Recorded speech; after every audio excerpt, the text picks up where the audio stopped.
أعوذ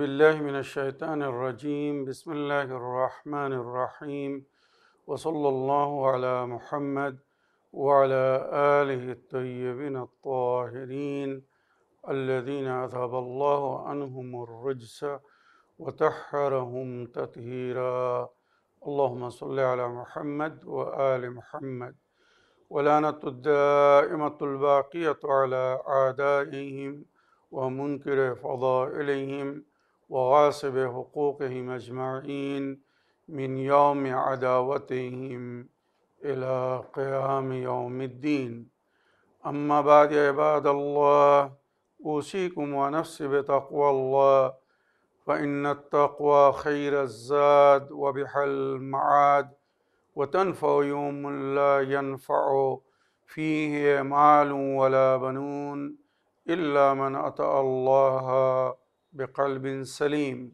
وصلى الله على محمد وعلى آله الطيبين الطاهرين اللهم صل على محمد وآل محمد আমার প্রিয় দর্শক ও শ্রোতাবৃন্দ আসসালামু আলাইকুম ওয়া রাহমাতুল্লাহি ওয়া বারাকাতুহু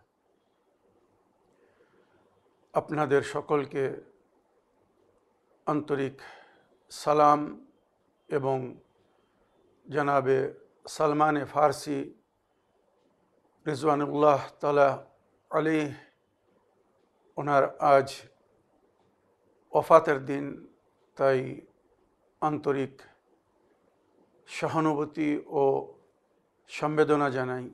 আশা করি আপনারা যে যেখানে আছেন ভালো আছেন, কুশল ও মঙ্গলে আছেন, সুখে থাকুন, শান্তিতে থাকুন, সমস্ত প্রকারের দুঃখ কষ্ট থেকে মুক্তিতে থাকুন।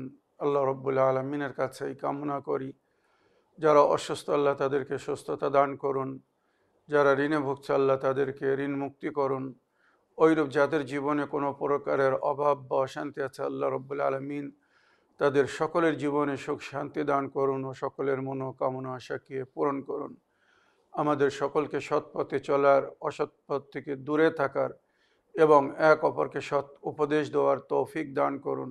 আমরা যেন সত্য বা হক জিনিসকে জেনে শুনে মেনে তার উপরে আমল করে সেটা অন্যদের সামনে তুলে ধরতে পারি বা সকলের কাছে পৌঁছে দিতে পারি। আল্লাহ রাব্বুল আলামিন আমাদেরকে সেই মনোবল ও নেক তৌফিক দান করুন। আমিন ইয়া রাব্বাল আলামিন। এই দোয়ার সঙ্গে আজকের পর্ব শুরু করতে চলেছি। যেমন আমি খুতবার মাঝখানে বললাম, আজ ৮ সফর, নবী করিম সাল্লাল্লাহু আলাইহি ওয়াসাল্লামের বরিষ্ঠ এবং ঘনিষ্ঠ সাহাবী, অতি প্রিয় সাহাবী জনাবে সালমানে ফারসির ওফাতের তারিখ। যে সালমানে ফারসির সম্পর্কে নবী করিম সাল্লাল্লাহু আলাইহি ওয়াসাল্লাম বলেছিলেন, সালমান মিন্না আহলুল বাইত, সালমান আমাদের আহলে বাইতের অন্তর্ভুক্ত। তাহলে কত সম্মানিত স্থানের প্রাপ্য হয়েছিলেন বা কত সম্মানিত স্থান প্রাপ্ত করেছিলেন জনাবে সালমানে ফারসি, এখান থেকে বুঝে নিন যে নবী করিম সাল্লাল্লাহু আলাইহি ওয়াসাল্লাম ওনাকে নিজের পরিবারের অংশ বলেছিলেন, সালমান মিন্না আহলুল বাইত। আর এটাও নবী করিম সাল্লাল্লাহু আলাইহি ওয়াসাল্লামের হাদিস যে আল্লাহ রাব্বুল আলামিন আমাকে 4 জনের ভালোবাসার আদেশ করেছেন, যেটা ইবনে হাজারে আসকালানি নিজের বিখ্যাত বই আল ইসাবার মধ্যে লিখেছেন, খণ্ড নম্বর 6 পৃষ্ঠ নম্বর 161-তে আল্লাহ রাব্বুল আলামিন নবী করিম সাল্লাল্লাহু আলাইহি ওয়াসাল্লামকে 4 জনের ভালোবাসার হুকুম দিয়েছিলেন আর বলেছিলেন, আমিও এই 4 জনকে ভালোবাসি, সুতরাং হে আমার নবী তুমিও এদেরকে ভালোবাসো। সেই 4 জনের নাম হচ্ছে আলী, মেগদাদ, আবুজার আর সালমানে ফারসি। চিন্তা করুন তাহলে আল্লাহর কত প্রিয় বান্দা ছিলেন, কত নেক বান্দা ছিলেন, যে আল্লাহ রাব্বুল আলামিন নিজের নবীকে তার ভালোবাসার হুকুম দিয়েছিলেন। সুতরাং আমি অতি সংক্ষিপ্তে জনাবে সালমানে ফার্সির জীবনী আপনাদের সামনে তুলে ধরার চেষ্টা করব। ওনার পুরো নাম হচ্ছে সালমানে ফার্সি বা সালমানে মোহাম্মদী। উনি পারস্যের বাসিন্দা ছিলেন, ফারাসের বাসিন্দা ছিলেন, তাই ওনাকে সালমানে ফার্সি বলা হয়। আর নবী করিম সাল্লাল্লাহু আলাইহি সাল্লাম ওনাকে নিজের পরিবারের অংশ করেছিলেন বলে ওনাকে সালমানে মোহাম্মদীও বলা হয়। সুতরাং ওনার সম্পর্কে যেটা ইতিহাসে লেখা হয়েছে, উনি সালমানে ফার্সি বা সালমানে মোহাম্মদী বা পবিত্র নফস নামে বিখ্যাত ছিলেন।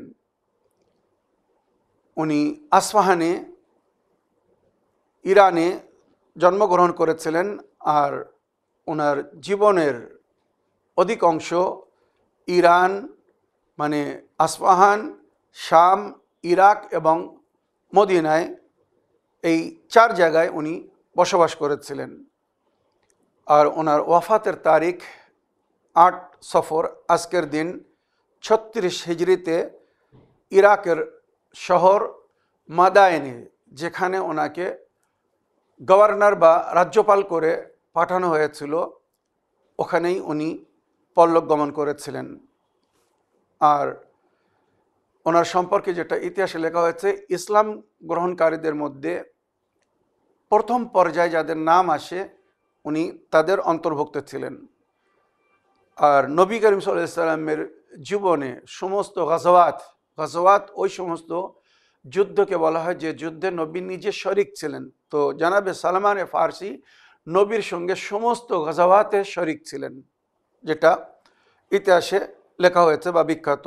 আর ওনার বিখ্যাত হওয়ার কারণের মধ্যে উনি নবীর সাহাবী ছিলেন এবং নবীর পরে মাওলা আলী আলাইহিস সালামেরও নিকটতম সাহাবী বা সহকারী বা ওনার নাসরিনদের মধ্যে গণ্য হতো।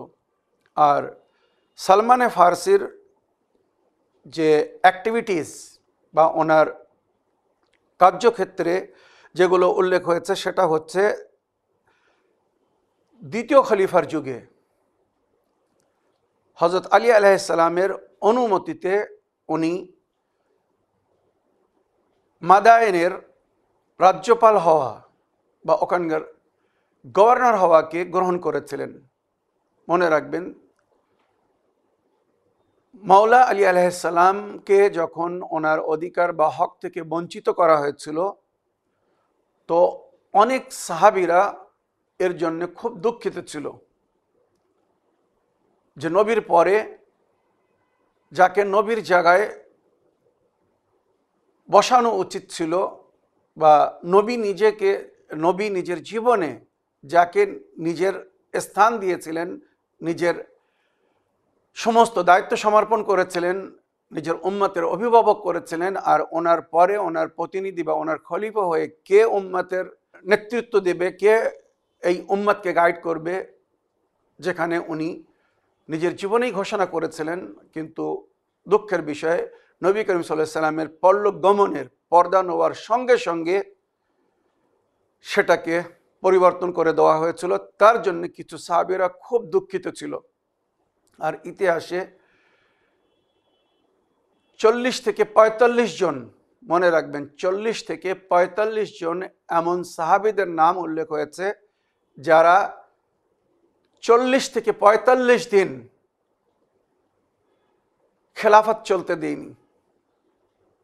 নবীর পরে যারা জোরপূর্বক নবীর জায়গা নিয়েছিল, তাদের খেলাফতকে চলতে দেয়নি, প্রতিবাদ সৃষ্টি করেছিল, অবরোধ করেছিল, বাধা সৃষ্টি করেছিল। আর তাদের দাবি ছিল যে নবী করিম সাল্লাল্লাহু আলাইহি সাল্লাম যখন নিজের জীবনেই নিজের প্রতিনিধির ঘোষণা করে গেছেন, ওনার পরে ওনার জায়গায় কাকে বসাতে হবে, কে ওনার জায়গায় কাজ করবে, তখন তোমরা কেন সেই সিদ্ধান্তকে চেঞ্জ করলে বা পরিবর্তন করলে?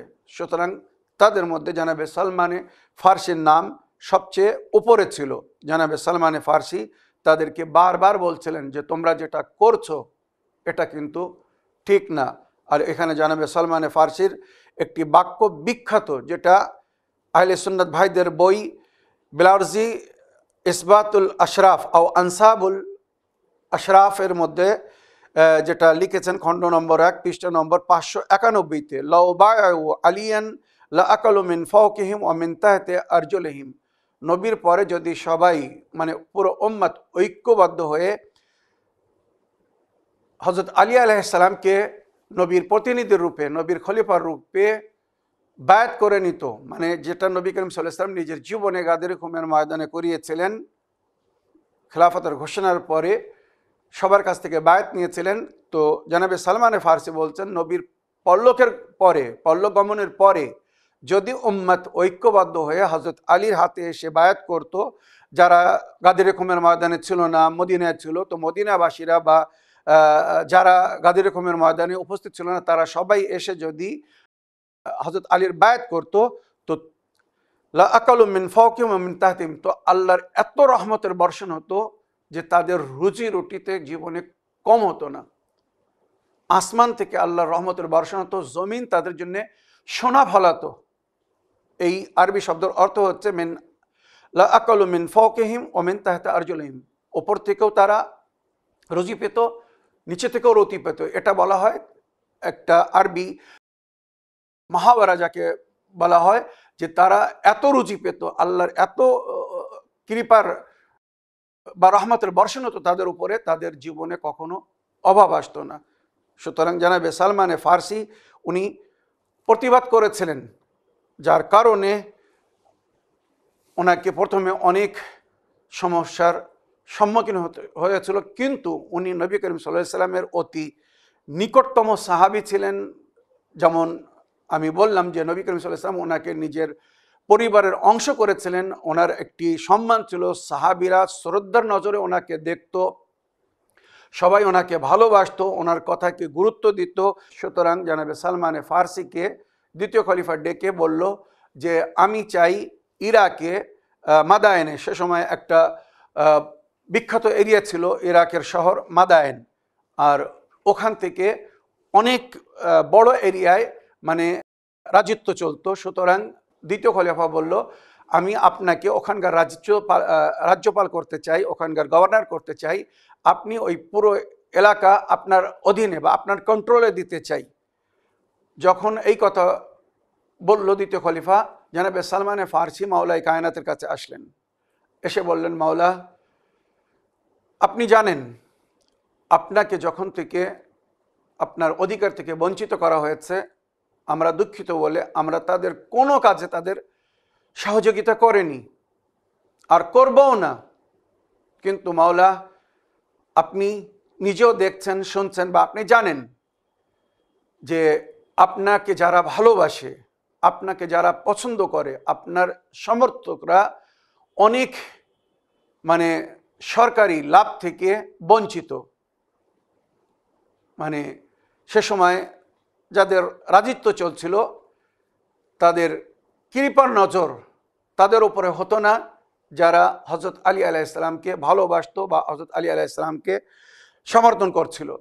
সুতরাং মাওলা, একটি সুযোগ হয়তো আমাকে দেওয়া হচ্ছে, তবে যদি আপনি অনুমতি দেন তাহলে আমি গ্রহণ করব, আর যদি অনুমতি না দেন আমি কখনো এটা গ্রহণ করব না। আমাকে ইরাকে মাদায়েনে, ওখান থেকে পুরো দেশ বা এলাকা কন্ট্রোল করা হতো, আমাকে ওখানকার রাজ্যপাল করা হচ্ছে, গভর্নর করা হচ্ছে।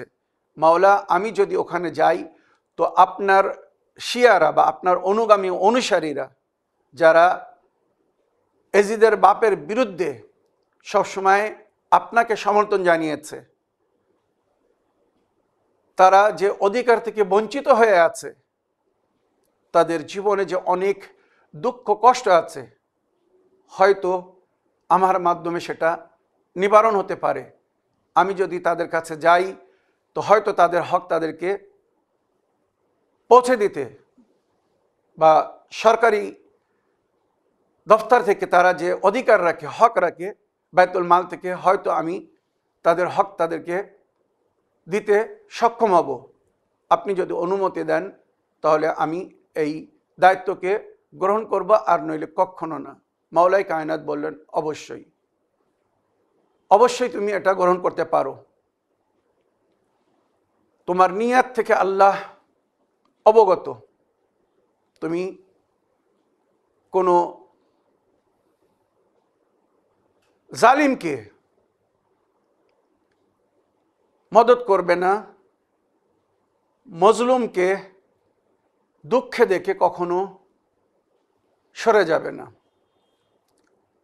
যেটা আল্লাহ রসুলের হুকুম, মজলুমের মদত করো আর জালিমের থেকে বিরত থাকো, বা জালিমকে কোনো প্রকারের সহযোগিতা করো না।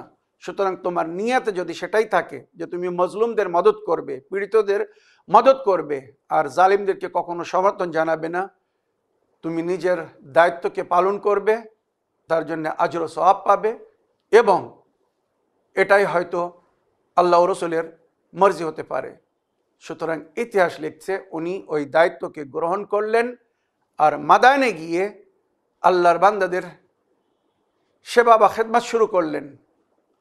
খলিফার তরফ থেকে রাজ্যপাল হিসেবে, গভর্নর হিসেবে 5,000 দিরহাম, 5,000 রুপোর দিরহাম ওনার মাসিক বেতন নির্ণয় হলো।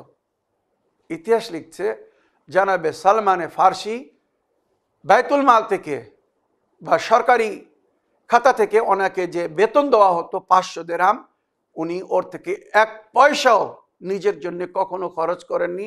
ওটা সবসময় আল্লাহর পথে দান করে দিতেন।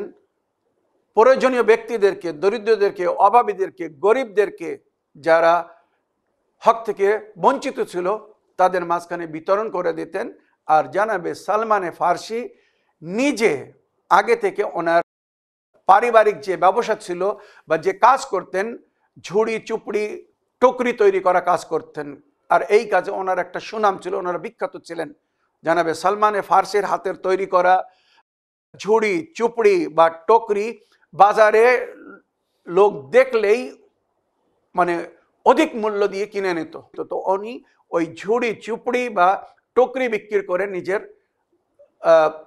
বাল বাচ্চার বা পরিবারের পানাহারের ব্যবস্থা করতেন, নিজের সংসার চালাতেন। বাইতুল মাল থেকে কখনো 1 পয়সাও নিতেন না।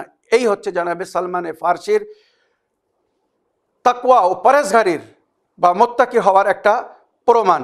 মনে রাখবেন। তো জানাবে সালমানে ফার্সি দ্বিতীয় খলিফার যুগ থেকেই মাদায়নে গভর্নর হয়েছিলেন বা রাজ্যপাল হয়েছিলেন, আর যেটাকে মাওলা আলী আলাইহিস সালাম নিজের খেলাফতের যুগেও কন্টিনিউ করেছিলেন। যে সালমান সুন্দরভাবে নিজের দায়িত্বকে পালন করছেন, সুতরাং সালমানকে ওই পুরো দায়িত্ব দিয়েছিলেন। মাওলাই কায়নাত ইসলামিক জগতের বা ইসলামিক রাজিত্বের ক্যাপিটাল মদিনা থেকে কুফায় মুন্তাকিল করেছিলেন। মনে রাখবেন, কুফায় শিফট করেছিলেন। মানে কুফাও কিন্তু ইরাকের একটি অংশ, একটি বড় শহর। কুফা থেকে মাওলা পুরো ইসলামী জগতে রাজিত্ব করেছিলেন। ইরাকে পৌঁছে যাওয়ার পরেও জানাবে সালমানে ফার্সি যেভাবে উনি আগে থেকে মাদায়েনে নিজের দায়িত্ব পালন করছিলেন, জানাবে সালমানে ফার্সিকে মাওলাই কায়নাত ওনার ওই দায়িত্বের উপরে বহাল রেখেছিলেন এবং শেষ পর্যন্ত সমস্ত প্রকারের সহযোগিতা করেছিলেন। আর জানাবে সালমানে ফার্সি আর মাওলাই কায়নাতের মাঝখানে একটি কোটওয়ার্ড ছিল। এখন যেরকম প্রয়োজন হলে আমরা মোবাইলে কথা বলি সঙ্গে সঙ্গে সম্পর্ক গড়ার জন্যে, ওইরূপ জানাবে সালমানে ফার্সি আর মাওলাই কায়নাতের মাঝখানে কিছু একটা কোটওয়ার্ড ছিল, যার মাধ্যমে ওনারা এক অপরের সঙ্গে যখন ইচ্ছে তখন কথা বলতেন। একবার জানাবে সালমানে ফার্সি মাদায়েনে মাওলা আলী আলাইহিস সালামের খেলাফতের যুগে কোনো একটা মাওলার আদেশ ওখানে শোনালেন সাধারণ পাবলিককে, যে বর্তমান তোমাদের যে খলিফা বা নবী করিম সাল্লাল্লাহু আলাইহি সাল্লামের প্রতিনিধি হযরত আলী আলাইহিস সালাম, ওনার আদেশ তোমাদের জন্য এটা তোমাদেরকে পালন করতে হবে, এটা তোমাদেরকে ফলো করতে হবে, মেনে চলতে হবে। অনেকেই ওখানে অভিযোগ করলো যে সালমানে ফার্সি আপনি কুফায় যাননি, হযরত আলী আলাইহিস সালামের কাছে যাননি, হযরত আলী মাদায়েনে আসেননি, আপনার এখানে আসেননি, আপনি কি করে এত তাড়াতাড়ি এই বিষয়ে সিদ্ধান্ত নিয়ে বললেন যে হযরত আলী আলাইহিস সালাম এই বিষয়ে এই মত দিয়েছেন বা ওনার আদেশ হচ্ছে এই, তোমরা এটাকে ফলো করতে হবে। কোনো একটা বিষয় নিয়ে দ্বিমত হচ্ছিল বা মতভেদ হচ্ছিল, তাই সেখানে খলিফার মানে সেই যুগের যিনি হাকিম, তার আদেশের প্রয়োজন ছিল। তো জানাবে সালমানে ফার্সি যখন শোনালেন, তো কিছু লোক বিশ্বাস করলো যারা জানাবে সালমানে ফার্সি সম্পর্কে জানতো, যে জানাবে সালমানে ফার্সি কখনো জীবনে মিথ্যা কথা বলেননি, এমন কথা বলেননি যেটা হকিকত না। সুতরাং যখন সালমানে ফার্সি বলছে যে মাওলাই কায়নাতের অর্ডার এটা, হজরত আলীর হুকুম বা ওনার আদেশ এটা, তার মানে এটা ওনারই আদেশ। কিন্তু কিছু লোকের মনে একটা আশঙ্কা ছিল যে সালমানে ফার্সি কি করে বললেন। সুতরাং জানাবে সালমানে ফার্সির ওপরে যারা অভিযোগ করলো, উনি বললেন এটা মাওলার আদেশ কিনা তোমরা মাওলার কাছে গিয়ে জিজ্ঞাসা করতে পারো, হযরত আলীর কাছে জিজ্ঞাসা করতে পারো। ইতিহাস লিখছে কিছু লোক ছুটে আসছে কুফায় মাওলা আলী আলাইহিস সালামের কাছে। 3 দিন পরে এসে মাওলা আলী আলাইহিস সালামের কাছে এসে জিজ্ঞাসা করেছে যে মাওলা, আজ থেকে 3 দিন আগে আপনি কি আমাদের জন্য কোনো আদেশ করেছিলেন যেটা সালমানে ফার্সির মাধ্যমে আমরা জানতে পারলাম? মাওলায় কায়নাত বললেন, হ্যাঁ। মাওলা, আপনি ওখানে আসেননি, সালমানে ফার্সি আপনার এখানে আসেনি। আর সেই সময় অত দ্রুত কোনো চিঠিপত্র পৌঁছানোরও ব্যবস্থা ছিল না, যে সেকেন্ডের মধ্যে কি 1 ঘন্টার মধ্যে কেউ কুফায় এসে আপনার কাছ থেকে জেনে যাবে বা আপনার চিঠি সেখানে পৌঁছে দেবে, এমন কিছু আমরা দেখিনি, শুনিনি। আপনি কি করে নিজের কথা সালমানে ফার্সিকে বলে দিলেন, বা সালমানে ফার্সি কি করে বুঝলো যে এটা আপনার আদেশ? তখন মাওলা বললেন, আমাদের মাঝখানে কিছু কোটওয়ার্ড আছে। আল্লাহ রাব্বুল আলামিন নিজের ওলিদেরকে কিছু ক্ষমতা দান করেছেন, আমরা যখন ইচ্ছা যেখানে ইচ্ছা পৌঁছে যেতে পারি, বা নিজের কথা যেখানে ইচ্ছা সেখানে পৌঁছে দিতে পারি। সুতরাং এই যে টেলিকমিউনিকেশন, আর এই যে সালমানে ফার্সি রহমাতুল্লাহ আলাইহি, রিজওয়ানুল্লাহ আলাইহি এবং মাওলা আলী আলাইহিস সালামের মাঝখানে ছিল, এটাকে টেলিপ্যাথি, আজকের যুগে এটাকে টেলিপ্যাথি বলা হয়। সুতরাং এর মাধ্যমে জানাবে সালমানে ফার্সিকে মাওলা আলী আলাইহিস সালাম সুবিচার বা নিজের আদেশ পৌঁছে দিয়েছিলেন, আর যেটা সালমান ফার্সি ওখানে বলেছিলেন। তো এইভাবে একটা সুন্দর কমিউনিকেশন বা লিঙ্কের মাঝখানে ছিলেন।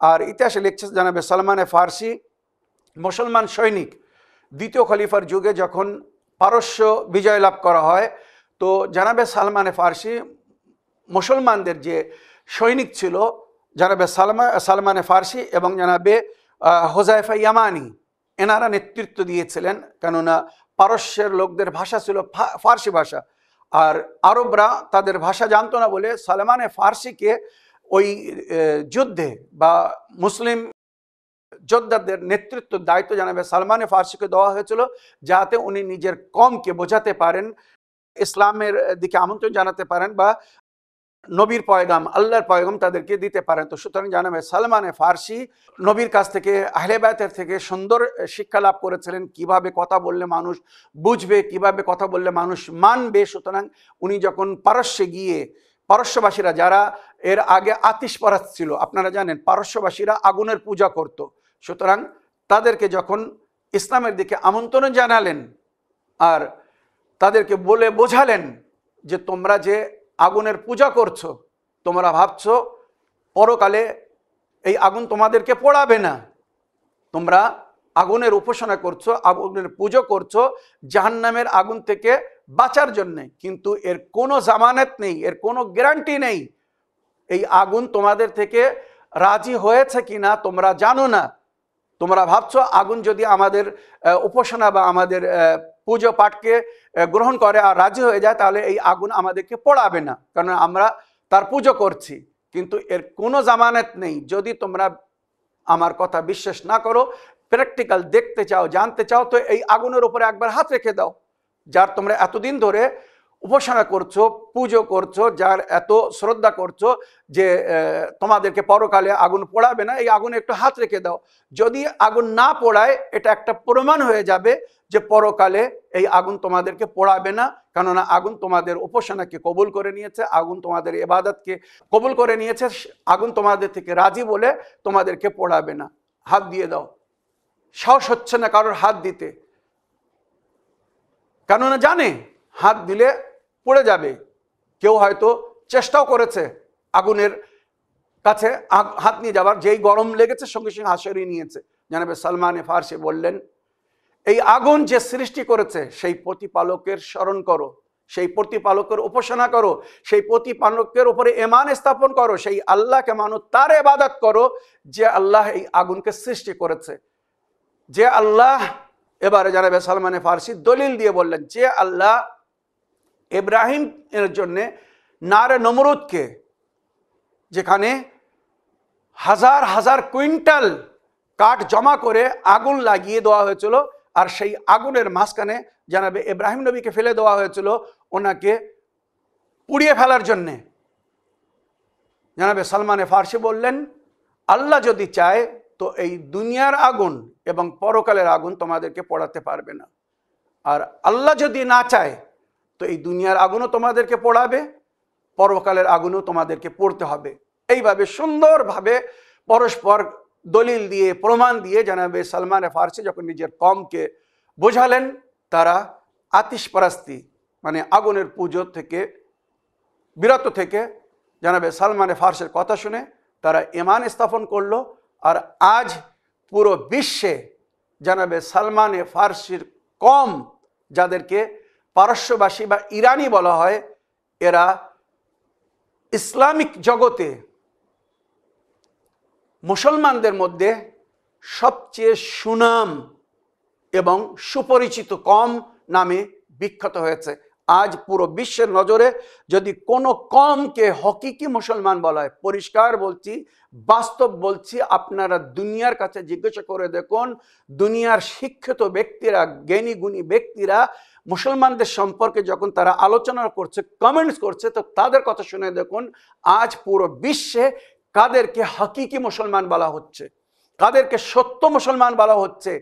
ইসলাম যে শান্তির দিন, এই শান্তির দিনকে কারা পালন করছে, কারা ফলো করছে, তো সেখানে যাদের নাম আসছে তারা হচ্ছে ইরানি মুসলমান। জানাবে সালমানে ফার্সির কম, যে কমের সম্পর্কে নবী করিম সাল্লাল্লাহু আলাইহি সাল্লাম নিজে বলেছিলেন আরবদেরকে। সূরা মুহাম্মাদের শেষ আয়াতের ব্যাখ্যা পড়ে দেখুন, সূরা মুহাম্মাদের শেষ আয়াতের তর্জমা ও তাফসির পড়ুন। আমি বহুবার হয়তো এগুলো আপনাদেরকে শুনিয়েছি, আরও একবার সূত্র সমেত আপনাদেরকে ওই হকিকত বলতে চাই, যেটা আজ সবাই নিজের চোখে দেখছে, যে বাস্তব নিজের কানে শুনছে এবং নিজের চোখে দেখছে। ইতিহাস বলছে আজ থেকে 1400 বছর আগে জানাবে সালমানে ফার্সি এবং ওনার কওমের সম্পর্কে, ওনার জাত ভাইদের সম্পর্কে নবী করিম সাল্লাল্লাহু আলাইহি ওয়াসাল্লাম ভবিষ্যবাণী করেছিলেন আর মুসলমানদেরকে বলেছিলেন যে এক যুগ আসবে, এক সময় আসবে, তোমরা যুদ্ধ থেকে বা মুসলমানদের মদদ থেকে মুখ ঘুরিয়ে নেবে। সেই সময় আল্লাহ এক কওমের মাধ্যমে তোমাদেরকে পরিবর্তন করে দেবে, তোমাদের জায়গায় অন্য এক কওমকে নিয়ে আসবে, যারা ইসলামের জন্য লড়াই করবে, ইসলামের রক্ষার জন্য লড়াই করবে, ইসলামের হেফাজতের জন্য লড়াই করবে। সাহাবীরা জিজ্ঞাসা করেছিল, রওয়ায়াত শুনুন, আখরাদা আব্দুর রাজ্জাক ওয়া আব্দ বিন হামিদ ওয়া তিরমিজি ওয়া ইবনে জারীর ওয়া ইবনে আবি হাতিম ওয়া তাবরানি ফিল আওসাত ওয়াল বাহিকি ফিদ দালাইল আন আবি হুরায়রা। এতরা রাবি আর 70 বইয়ের নামও বললাম। তালা রাসূলুল্লাহ সাল্লাল্লাহু আলাইহি ওয়াসাল্লাম হাদিল আয়া, রাসূল খোদা সাল্লাল্লাহু আলাইহি ওয়াসাল্লাম মসজিদে এই আয়াতের তেলাওয়াত করলেন।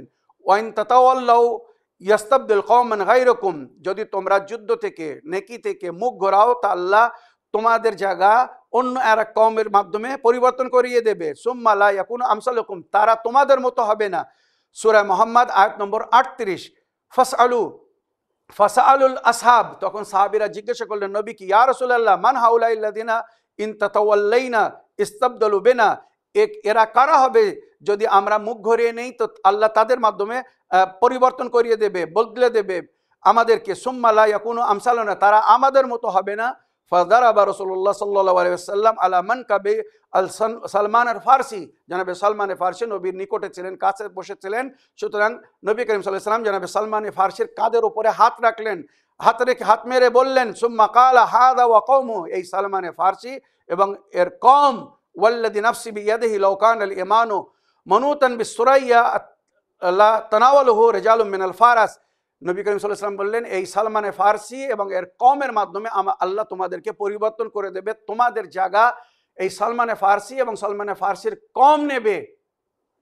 আর এটা আজ আয়নার মতো আমরা দেখছি। আগে নবী বললেন ঈমানকে যদি সুরাইয়া, সবচেয়ে শেষ সীমান্তে যে তারা, সেই তারাকে বলা হয় সুরাইয়া। তো নবী করিম সাল্লাল্লাহু আলাইহি ওয়াসাল্লাম ঈমানকে যদি সুরাইয়ার সঙ্গে বেঁধে দেওয়া হয়, তাও এই পারস্যবাসীরা সেখান থেকে গিয়ে নিয়ে আসবে। তার মানে এরা ঈমান স্থাপন করবে, এদের ঈমান এত মজবুত হবে।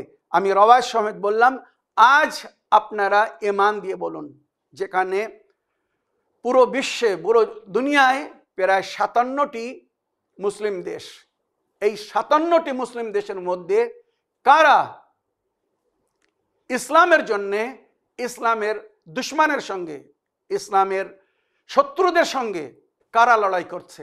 ঈমান দিয়ে একবার বলুন। শুধু জনাবে সালমানে ফার্সির কম এর পেছনে আছে। এই উম্মতে মুসলিমা, এখনো নবীকে জানুন, নবীর পরিবারকে জানুন, নবীর আহলে বাইতকে জানুন, ওই সালমানে ফার্সিকে চিনুন, জানুন, যার সম্পর্কে নবী বলেছিলেন সালমানু মিন্না আহলিল বাইত, সালমান আমাদের আহলে বাইতের অন্তর্ভুক্ত। সালমান পর ছিল, বাহিরে ছিল, আরববাসী না, আজমবাসী ছিল, তারপরেও নবী সালমানে ফার্সিকে আরবদের উপরে সম্মানিত স্থান দান করেছিলেন। এর কারণ কি? ইন্নামা আকরামাকুম ইনদাল্লাহি আতকাকুম। আল্লাহ রাব্বুল আলামিন বলছেন, কোন কমকে, কোন গোত্রকে অন্য গোত্রের উপরে সম্মানিত করা হয়নি, প্রেফার করা হয়নি, মর্যাদা দেওয়া হয়নি রং, রূপ, জায়গা, স্থান দেখে। এক ফর্সা পরিষ্কার আর এ কালো, সুতরাং ফর্সাদেরকে কালোদের উপরে সম্মান দেওয়া হয়েছে না, কোথাও না। কোরআন বলছে রং, রূপ, নকশা, জায়গা, গোত্র এই হিসেবে কাউকে সম্মান দান করা হয়নি। ইন্নামা আকরামাকুম ইনদাল্লাহি আতকাকুম। আল্লাহর নিকটে সেই ব্যক্তি সম্মানিত যে যত বড় মুত্তাকি, যত বড় পরহেজগার। সুতরাং এর ব্যাখ্যায় নবী করিম সাল্লাল্লাহু আলাইহি ওয়াসাল্লাম বললেন, সালমান আজামি, আরব নয়, কিন্তু সালমান নিজের ঈমান, নিজের তাকওয়া, নিজের পরহেজগারির মাধ্যমে আরবদের চেয়ে তো অনেক উচ্চ স্থান লাভ করেছে। সুতরাং সালমানে ফার্সি ঈমানের 10 দরজায় ছিলেন। মনে রাখবেন, ঈমানের 10টি দরজা, শেষ সীমান্তে ছিলেন জানাবে সালমানে ফার্সি। সুতরাং ওখানে ক্রোধিত হয়ে নবী করিম সাল্লাল্লাহু আলাইহি ওয়াসাল্লাম মুসলমানদের দ্বিতীয় খলিফাকে এবং যারা তার সাথ দিচ্ছিল তাদেরকে বললেন, তোমরা ভুলের মধ্যে, অহংকারের মধ্যে পড়ে আছো। আল্লাহ অহংকারীদেরকে পছন্দ করেন না। ইন্নাল্লাহ লা ইউহিব্বুল মুতাকাব্বিরিন। খোদা অহংকারীদেরকে পছন্দ করে না। ইন্নামা আকরামাকুম ইনদাল্লাহি আতকাকুম। মনে রাখবে, সেই ব্যক্তি সম্মানিত বা মর্যাদাধারী যে যত মুত্তাকি পরহেজগার। সালমান মুত্তাকি, সালমানি পরহেজগার। সালমান নিজের তাকওয়া ও পরহেজগারির মাধ্যমে এত উচ্চ স্থান লাভ করেছে যে আল্লাহর তরফ থেকে আমাকে সালমানের ভালোবাসার হুকুম দেওয়া হয়েছে। 4 জনের ভালোবাসার হুকুম দেওয়া হয়েছে, তার মধ্যে একজন সালমানে ফার্সি। আর নবী করিম সাল্লাল্লাহু আলাইহি ওয়াসাল্লাম ওখানে একটি হাদিস বললেন যে 4 জন ব্যক্তির জান্নাত অপেক্ষা করছে। 4 জন ব্যক্তির জান্নাত অপেক্ষা করছে। আমরা সবাই জান্নাতে যাওয়ার অপেক্ষা করছি, আর জান্নাত 4 জনের অপেক্ষা করছে। হযরতে আলী, হযরতে মিকদাদে আসাদি, হযরতে আবু যর গফফারি, হযরতে সালমানে ফার্সি। মুসলমানদের রওয়ায়াতের বইয়ের মধ্যে, হাদিসের বইয়ের মধ্যে বহু হাদিসে এই কথা উল্লেখ হয়েছে, যেখানে নবী করিম সাল্লাল্লাহু আলাইহি ওয়াসাল্লাম বলেছেন সালমান ওই ব্যক্তির নাম, জান্নাত যার অপেক্ষা করছে। সুতরাং জানাবে সালমান যখন পরলোক গমন করলেন, তো ওনার একটা কবিতা ওনার কাফনের ওপরে লেখা ছিল, সেটা আমি শোনাতে চাই। তারপরে যদি সময় থাকে তো আমি জানাবে সালমানের ফার্সির বাল্যকাল থেকে ওনার ঈমান স্থাপন পর্যন্ত কিছু শোনাবো। ওনার কাফনের ওপরে লেখা ছিল, যেটা সালমান নিজের কাফনের ওপরে লিখেছিলেন, ওয়াফাত্তু আলাল করিম বিগাইরি যাদিন মিনাল হাসানাতি ওয়াল কলবিস সলিম ওয়া হামল যাদ আকবাহ কুল্ল শাইইন ইযা কানা আল উফুদ আলাল করিম। मैं किसी ज़ादे राह के बगैर करीम के पास आया हूँ। মানে নিজের সঙ্গে কিছু নিয়ে আসতে পারছি না, এই দুনিয়ার কিছু আমার সঙ্গে যাচ্ছে না, এই যে দুনিয়ার পানহার কিছু আমি আল্লাহর দরবারে নিয়ে যেতে পারছি না, না মেরে পাস নেকিয়া है और না কলবে সলিম है। জনাব সালমান ফার্সি নিজের ইনকিসারি নম্রতার পরিচয় দিচ্ছেন, এইভাবে কাফনের উপরে লিখেছেন, না আমার কাছে অনেক নেকি আছে, না আমি পবিত্র নফস বা কলব নিয়ে যাচ্ছি। এটা কে বলছে? যে ঈমানের 10 দরজা ছিলেন। তাহলে আমাদের অবস্থা কেমন হওয়া উচিত একবার ভাবতে হবে।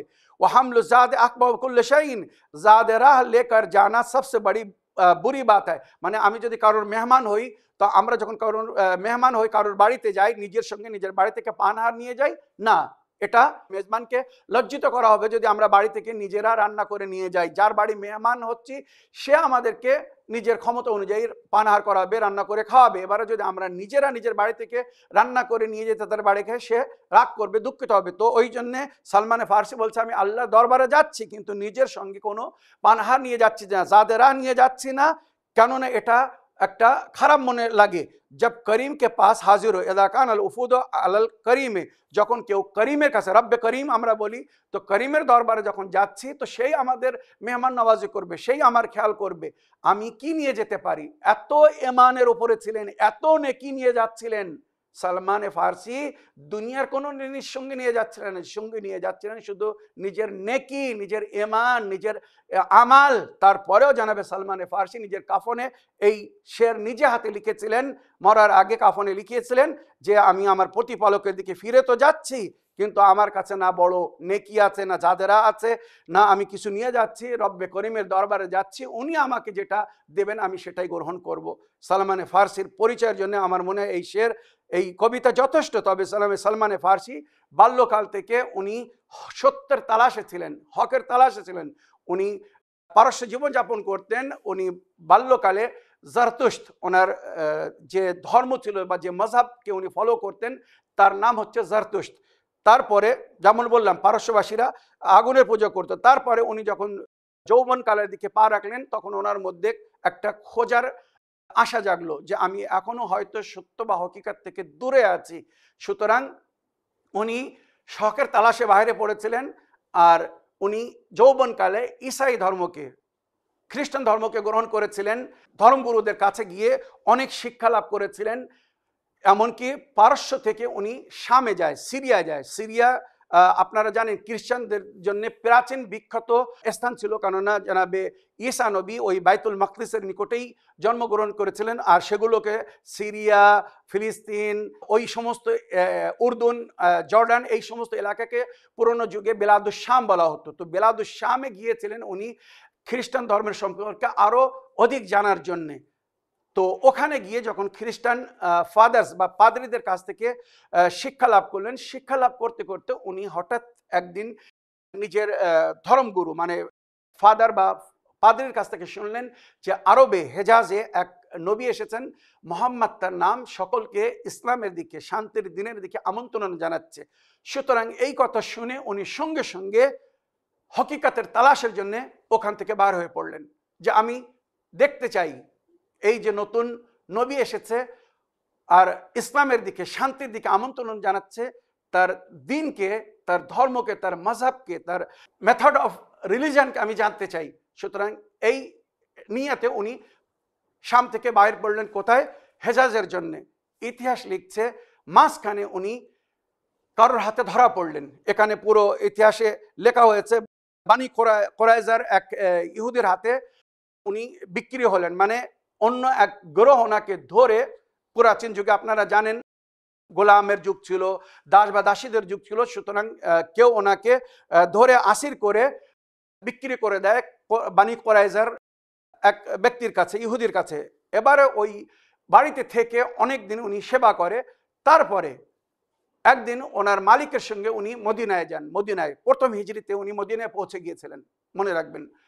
মদিনায় যায়, মদিনায় গিয়ে যখন নবী করিম সাল্লাল্লাহু আলাইহি সাল্লামের সম্পর্কে জানে যে নবী করিম সাল্লাল্লাহু আলাইহি সাল্লাম এই মদিনায় স্থান নিয়েছেন, এই মদিনায় এসেছেন, তো উনি সঙ্গে সঙ্গে নিজের মালিকের কাছে দাবি করলেন যে যে নবীর সম্পর্কে আমি এতদিন ধরে শুনছি, জানি না, আমার মনে তার একটা অটোমেটিক ভালোবাসা জেগেছে, মায়া এসেছে, আমি ওই নবীর সঙ্গে একবার সাক্ষাৎ করতে চাই। সুতরাং জানাবে সালমানে ফার্সি নবী করিম সাল্লাল্লাহু আলাইহি সাল্লামের দরবারে আসলেন আর নিজের পরিচয় করালেন।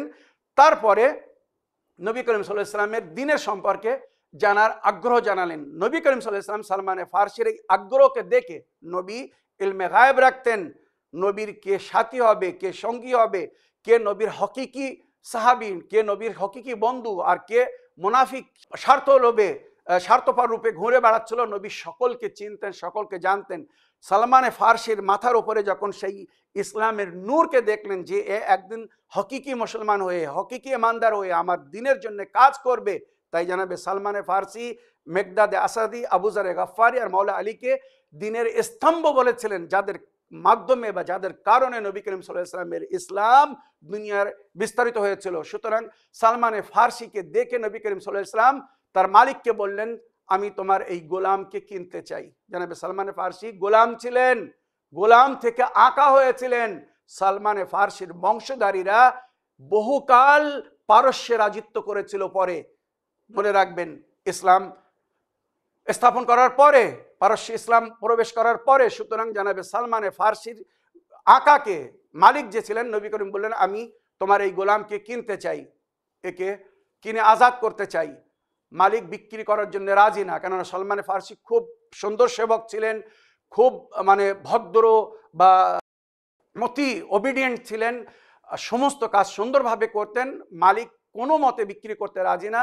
ইতিহাস লিখছে, জানাবে সালমানে ফার্সিকে কেনার জন্য নবী করিম সাল্লাল্লাহু আলাইহি ওয়াসাল্লাম বললেন, আমি 400 খেজুরের গাছ তোমাকে দিচ্ছি।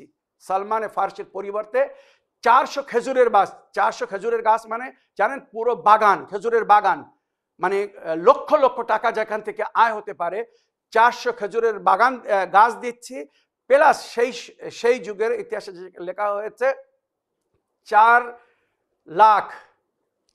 লাখ দেনার, দেরহাম না, 4 লাখ দেনার, সোনার পয়সা, 4 লাখ সোনার দেনার দিয়ে জানাবে সালমানে ফার্সিকে কিনেছিলেন। নবী যদি তার মধ্যে সেই গুণ, সেই জিনিস না দেখতেন, এত মূল্য দিয়ে আজ পর্যন্ত আরব দেশে কোনো গোলাম বিক্রি হয়নি বা কোনো গোলামকে কেউ কিনেনি। তো সুতরাং জানাবে সালমানে ফার্সিকে নবী করিম সাল্লাল্লাহু আলাইহি সাল্লাম সেই সময়ের 4 লাখ দেনার দিয়ে আর এক খেজুরের বাগানের পরিবর্তে সালমানে ফার্সিকে নিয়েছিলেন। তারপরে সালমানে ফার্সির তালিম ও তরবিয়ত ওখান থেকে শুরু হয়। নবী করিম সাল্লাল্লাহু আলাইহি ওয়াসাল্লাম আস্তে আস্তে জানাবে সালমানে ফার্সিকে দ্বীন ইসলামের শিক্ষা দিচ্ছিলেন, আর এত সুন্দর শিক্ষা গ্রহণ করেছিলেন যে একদিন সালমানে ফার্সি পুরো পারস্যকে নবীর দ্বীনের অন্তর্ভুক্ত করেছিলেন। তাহলে কত শিক্ষা রাখতেন, আর ইমানের যিনি 10 দরজায় ছিলেন, একবার চিন্তা করে দেখুন। এখানে আরো জানাবে সালমানে ফার্সি সম্পর্কে অনেক কিছু ইতিহাসে লেখা আছে। আজ আমার সময় শেষ হয়ে গিয়েছে, যদি আল্লাহ তৌফিক দান করে অন্য কখনো জানাবে সালমানে ফার্সির সম্পর্কে আপনাদেরকে আরো বলবো।